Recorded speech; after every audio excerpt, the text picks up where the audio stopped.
Local news for Wednesday, the 4th of October.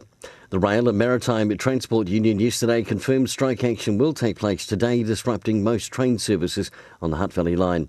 Buses will replace trains on the Hutt Valley Line from 10:30 until just after 1 p.m. today.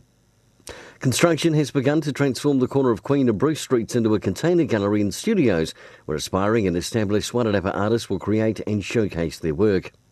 Masterton Trust Lands Trust is redeveloping its vacant community-owned property in partnership with Connor, the new incorporated society formed to manage the initiative.